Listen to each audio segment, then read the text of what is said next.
Hi there. How are you doing? I'm Dave. I help businesses to use tech more effectively. Today, I want to talk about the risks and opportunities with artificial intelligence. So it's very important in your organization you have some kind of policy because we don't want people putting confidential data on a AI agent that could then leak out to other people.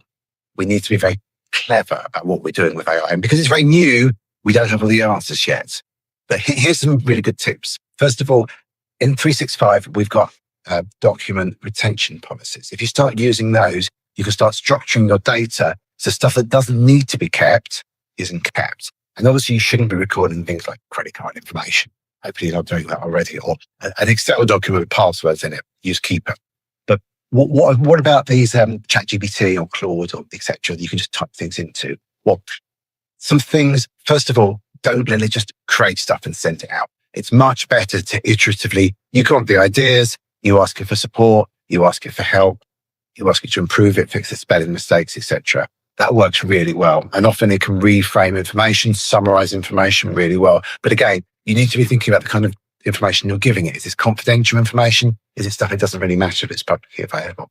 But if it's confidential information, especially if you're on the free version of ChatGPT or one of the tools that's just capturing all that information, that's not very clever, is it? Because that information could leak in the future.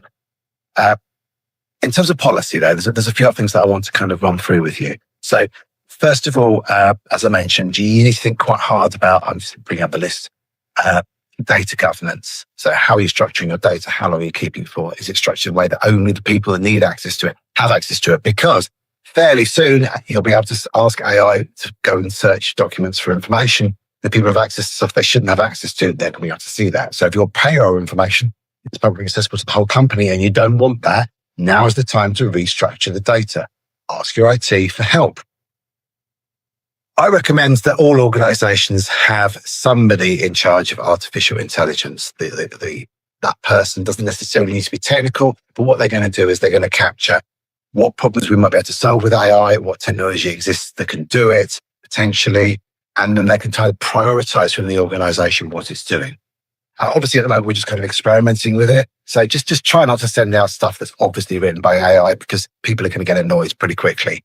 And when it comes to safe usage of AI, as I say, it's not going to replace what we're doing. You do need to apply a lot of common sense because it will make up stuff that sounds plausible, but is nonsense.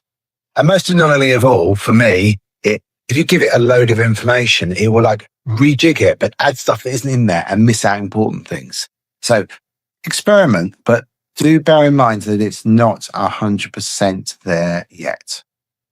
So, some things to think about, really. Have a look at the AI policy. If you've got questions, thoughts, come back to us. And thanks very much. And I hope you have a great day and enjoy our new AI tech. Thanks for watching.